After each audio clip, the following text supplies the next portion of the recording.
وصلی اللہ علی نور کزو شد نور ہا پیدا زمین از ہو.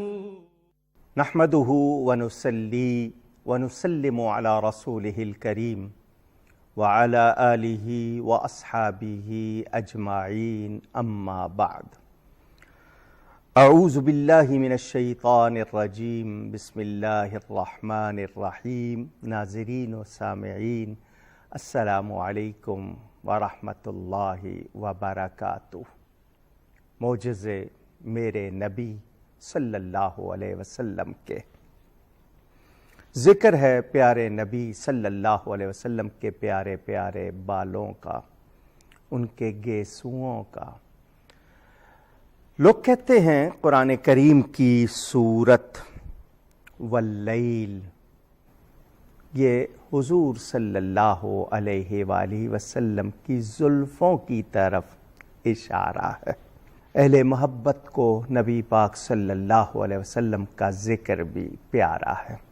لوگوں میں مشہور ہے حضرت یوسف علیہ السلام کو 9 حصے حسن ملا. لوگ کہتے ہیں اللہ نے 10 حصے بنائے حسن کے، 9 حصے یوسف علیہ السلام کو اور ایک باقی تمام مخلوق کو.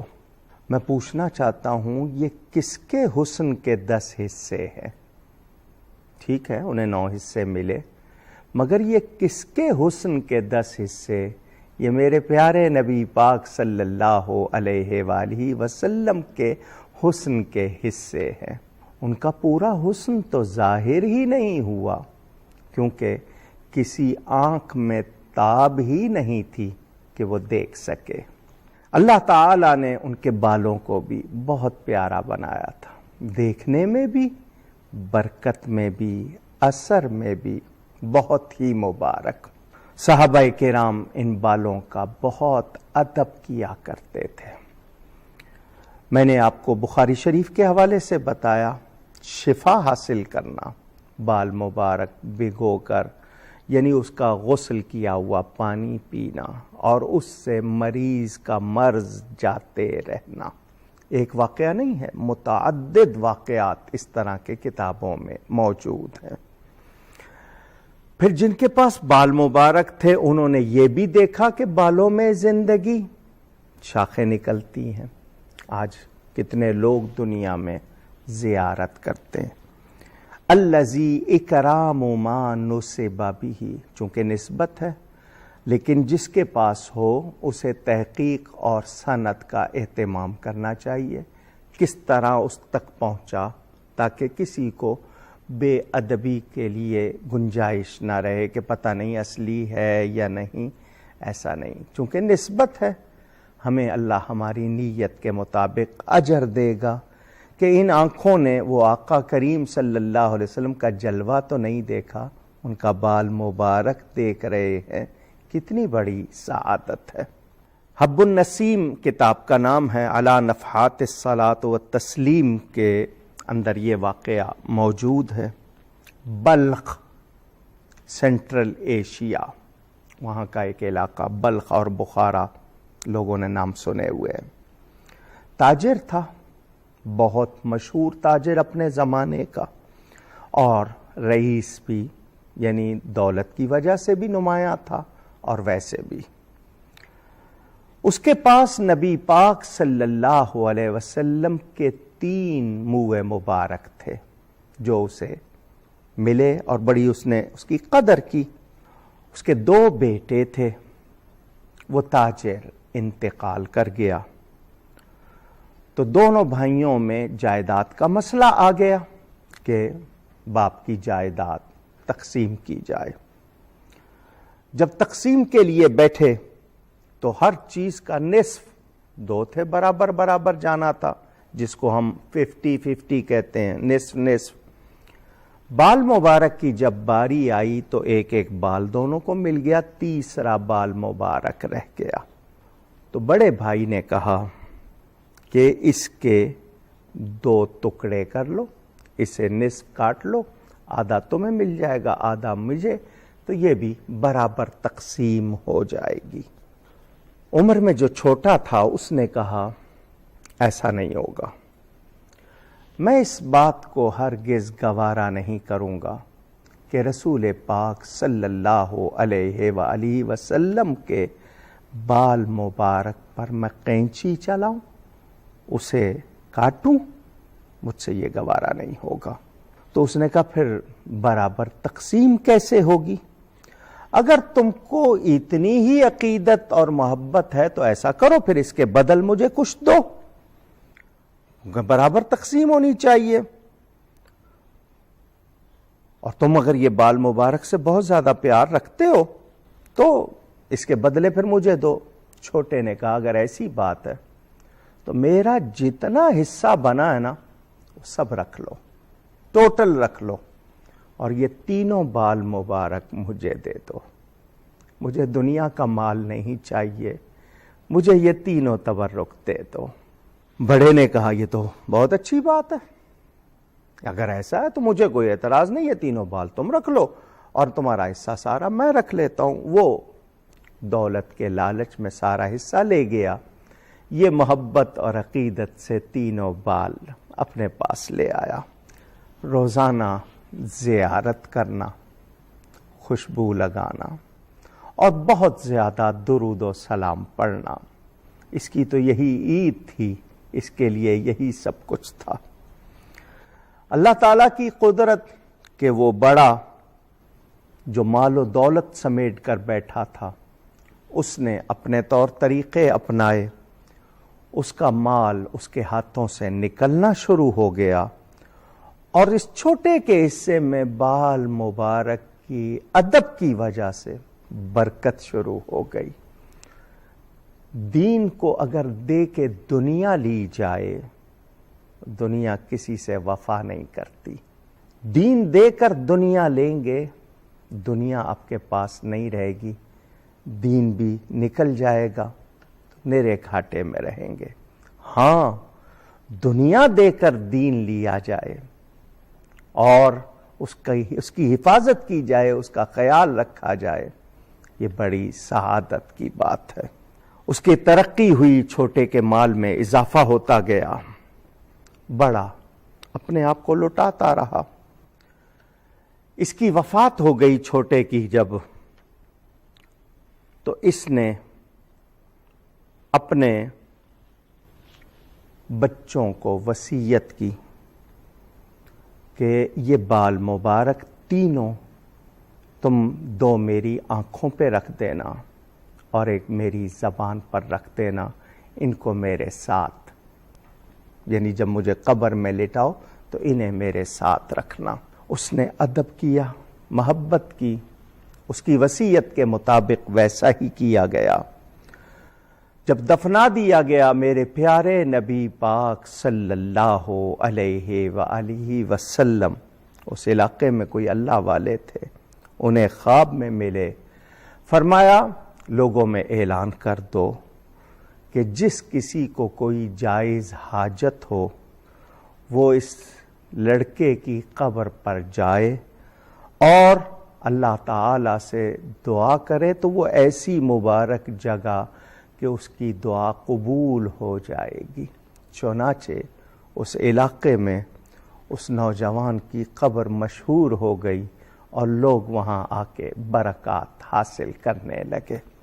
یہ ایک چھوٹا سا واقعہ میں نے آپ کو صرف اس لیے سنایا کہ بعد از وفات نبی پاک صلی اللہ علیہ وسلم کے پردہ فرمانے کے بعد بھی آج تک منہ مبارک کی برکات کا دنیا میں ایک سلسلہ ہے۔ جس علاقے میں جائیے، جہاں جہاں یہ تبرکات موجود ہیں، لوگ عقیدت محبت سے زیارت کرتے ہیں، ادب کرتے ہیں، اور پھر میں نے آپ کو بتایا شاخیں نکلتی ہیں، سائز میں اضافہ، یعنی یہ رسول پاک صلی اللہ علیہ وسلم کا تبرک ہے، اس میں ان کی برکت سے زندگی ہے۔ پیغام جس پر میں پھر آؤں گا، ادب اور محبت، منہ مبارک ہونا، حاصل کرنا، شاید میری باتیں سن کے آپ کے دل میں بھی تمنا جاگی ہوگی، کاش ہمارے پاس بھی ہو، ہر کوئی چاہے گا میرے پاس بھی ہو، مگر کیا ہم ادب کر سکیں گے؟ اپنی بہت سی خواہشات کو قربان کر کے اس کی تعظیم کر سکیں گے؟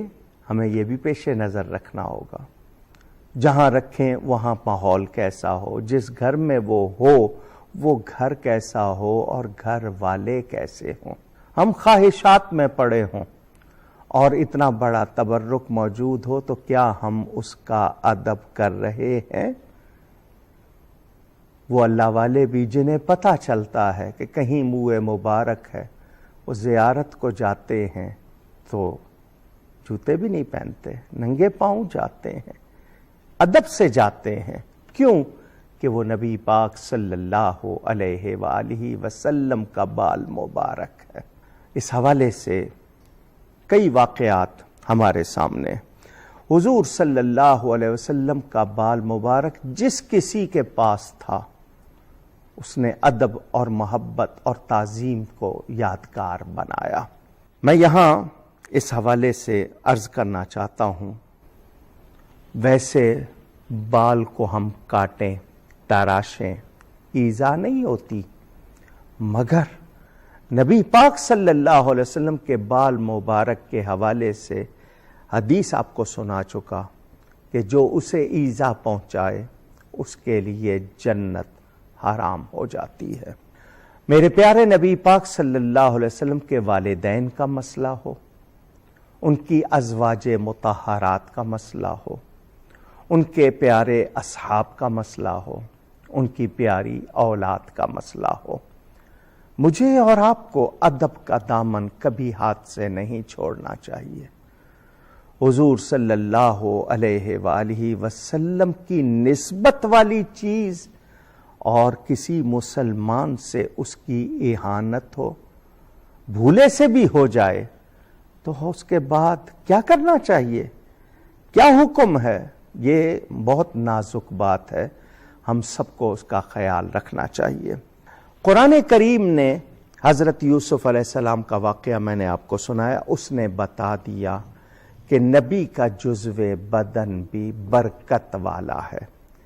معجزات کے حوالے سے جب ہم بات کرتے ہیں، میرے آپ کے بال میں کوئی ایسی تاثیر نہیں، بلکہ حکم ہے ہم بال ترشوائیں، دفن کر دیں۔ کچھ لوگ پھینک دیتے ہیں، یہ اچھا طریقہ نہیں ہے، کہیں نہ کہیں دفن کرنا چاہیے۔ خاص طور پر خواتین بالوں کو کاٹ دیا کریں، کیونکہ کٹے ہوئے بالوں پر جادو بھی نہیں ہوتا۔ اگر آپ ویسے پھینک دیں تو ان کو کوئی پکڑ لے، وہ جادو کر سکتا ہے، بالوں کو کاٹ دیا کیجئے۔ ہمیں اپنے طور پر جتنی سمجھ ہے، جتنی بھی پہچان ہے، اس کے حوالے سے ہم جانتے ہیں کہ ہمارے جسم سے بال جدا ہو جائے اس کا حکم کیا ہے، مگر نبی پاک صلی اللہ علیہ وسلم کے منہ مبارک شعر رسول کتنا کلام ہے، شاعری عربی میں، فارسی میں اور اردو میں، اس حوالے سے ان منہ مبارک کے لیے جس کسی کے پاس صحابہ نے اپنے قبروں میں اپنے ساتھ ان کو رکھا، برکت کے لیے۔ صحابہ کے کتنے واقعات، امہات المومنین میں جس کے پاس تھا لوگ شفا حاصل کرتے تھے۔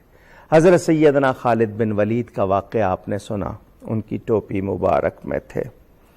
اس کے علاوہ باقاعدہ باب باندھے گئے ہیں حضور صلی اللہ علیہ وسلم کے مبارک بالوں کے حوالے سے۔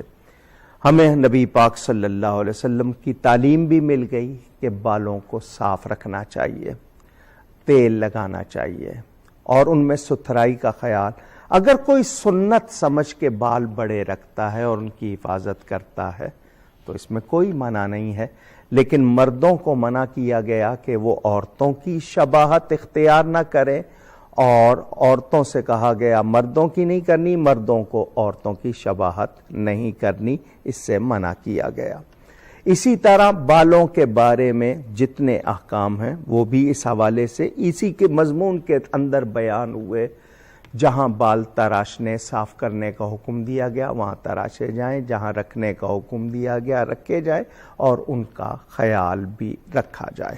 حضور صلی اللہ علیہ وآلہ وسلم ٹوپی مبارک پہنتے ہیں، ٹوپی کے اوپر عمامہ پہنتے ہیں، یہ بالوں کی حفاظت ہے۔ آج ہمارے اندر یہ بھی رخصت ہو گیا، ہم تو نماز بھی بغیر ٹوپی کے پڑھنے لگ گئے۔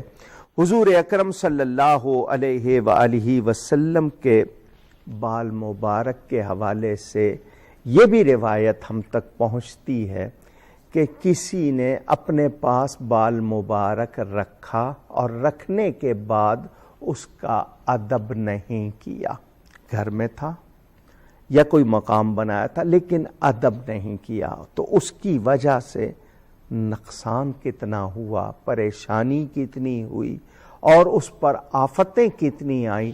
تو ہمیں اگر ادب نہیں کر سکتے تو بے ادبی سے ضرور بچنا ہے۔ نبی کریم صلی اللہ علیہ وسلم کے نسبت رکھنے والی ہر چیز، آپ ابھی بالوں کا بیان سن رہے ہیں، ابھی میں آپ کے سامنے اب شروع کروں گا ان کے مبارک ہاتھوں کا، انگلیوں کا بیان۔ جو چیز چھو لیتے ہیں، جس چیز پر اثر ہو جاتا ہے، حضرت خداش کا واقعہ کنز العمال میں روایت موجود، حضرت عمر فاروق رضی اللہ تعالی عنہ آتے ہیں اور حضرت خداش سے کہتے ہیں وہ پیالہ نکالو۔ ان کے پاس ایک پیالہ تھا، حضرت عمر اس میں زمزم ڈلواتے ہیں، زمزم پیتے ہیں اور اس پیالے سے مس کر کے اپنے چہرے پر اور بالوں پر پھیرتے ہیں۔ کیوں؟ امیر المومنین ہیں حضرت عمر فاروق، وہ پیالہ کیسا ہے؟ حضرت خداش کے ہاں اس پیالے میں ایک مرتبہ نبی پاک صلی اللہ علیہ وآلہ وسلم نے کھانا تناول فرمایا تھا، اس کو نبی پاک صلی اللہ علیہ وسلم کے ہاتھ لگے تھے۔ فاروق اعظم اس پیالے سے برکت حاصل کرنے کے لیے ان کے گھر آتے ہیں، وہ پیالہ نکلواتے ہیں اور برکت حاصل کرتے ہیں۔ یہ صحابہ کرام نے نسبت رسول، یعنی جس چیز کو رسول پاک صلی اللہ علیہ وآلہ وسلم سے نسبت ہو گئی، اس کا احترام، اس کی تعظیم، اس کے حوالے سے آگے کیا تربیت دی جاتی ہے، کیا مثال دی جاتی ہے، ہمیں اس پر تھوڑی سی توجہ کی ضرورت ہے۔ وہ جو بتایا گیا کہ اپنی اولاد کو سکھانا ہے تو کیا؟ قرآن کی تعظیم سکھانی ہے، نبی کی تعظیم سکھانی ہے، اور نبی پاک کی نسبتوں کی تعظیم، جو ان سے قریب ہیں ان کی بھی تعظیم، یہ ہماری زندگی کا حصہ ہونا چاہیے۔ آپ نے شاید یہ واقعہ سنا ہو، حضرت عمر فاروق رضی اللہ تعالی عنہ جا رہے ہیں، ایک پرنالے سے پانی گرتا، کہاں جا رہے ہیں؟ مسجد کی طرف، پرنالے سے پانی گرا، چھینٹے اڑیں گے۔ حضرت عمر فاروق نے غور کیا میرے کپڑوں پہ چھینٹے پڑے ہیں، کل کسی اور کے پڑیں گے، یہ مسجد کے راستے میں آتا ہے، وہ پرنالہ کھینچ کر نکال دیا۔ رسول کریم صلی اللہ علیہ وآلہ وسلم کے پیارے چچا حضرت ابو الفاضل سیدنا عباس بن عبد المطلب رضی اللہ تعالی عنہما دیکھ رہے ہیں، کہتے ہیں اے امیر المومنین، میری ان آنکھوں نے دیکھا کہ یہ پرنالہ اس جگہ اللہ کے پیارے نبی صلی اللہ علیہ وآلہ وسلم نے اپنے ہاتھوں سے لگایا تھا۔ تو حضرت عمر یہ نہیں کہتے اس وقت ضرورت ہوگی، اب یہ مسجد کے راستے میں آ رہا ہے، پانی پڑ رہا ہے، لوگوں کو نقصان ہو رہا ہے، اس وقت ضرورت تھی، لگا دیا، اب تو ضرورت نہیں ہے، تو میں نے اگر اکھاڑ دیا ہے تو کیا فرق پڑتا ہے، اصل چیز تو دین ہے، دین پر عمل کرنا ہے۔ وہ ایسا نہیں فرماتے، اسی وقت کیا الفاظ ہیں ان کے، اس وقت میرے کندھوں سے بہتر کوئی سیڑھی نہیں ہوگی، آپ کے ہاتھوں سے بڑھ کر کوئی ہاتھ نہیں ہوگا، میرے کندھوں پہ چڑھ کے اس کو دوبارہ لگائیے. مجھے نہیں پتا تھا کہ اسے نبی پاک صلی اللہ علیہ وسلم نے اپنے ہاتھوں سے لگایا، ورنہ میں اسے کبھی اس جگہ سے نہ اکھیڑتا، جدا نہ کرتا. میرے آقا کریم صلی اللہ علیہ وسلم کی نسبتوں کا خیال، یہ وہی ادب ہے جو ایمان کو معراج عطا کرتا ہے، جو انسان کو درجات عطا کرتا ہے. یہی وہ ادب ہے جو ہمیں عزت والا بناتا ہے. اور جس قوم سے یہ عزت، یہ تعظیم، یہ خوبیاں رخصت ہو جائے، نہ رہیں، پھر ان کے پاس انحطاط، کمزوری آ جاتی ہے. پھر ان میں وہ خوبیاں ان کی نہیں رہتی، اور باہمی ان میں وہ کچھ ہوتا ہے کہ وہ اپنا وقار کھو بیٹھتے ہیں. نبی پاک صلی اللہ علیہ وآلہ وسلم کی زلفوں کا بیان آپ نے سنا، ان کی نسبتوں کا بیان سنا. اب میں ذکر شروع کروں گا ان کے مبارک ہاتھوں کا، ان کی مبارک انگلیوں کا. آج کی گفتگو میں مجھ سے کہیں کوئی غلطی ہوئی ہو، اللہ تعالیٰ کی بارگاہ میں توبہ کرتا ہوں. آئندہ نشست میں ملاقات ہوگی. والسلام علیکم ورحمۃ اللہ وبرکاتہ. وصلی اللہ علی نور کزو شد نور ہا پیدا، زمین از ہو بے او ساکن، فلک در عشق یو شیدا.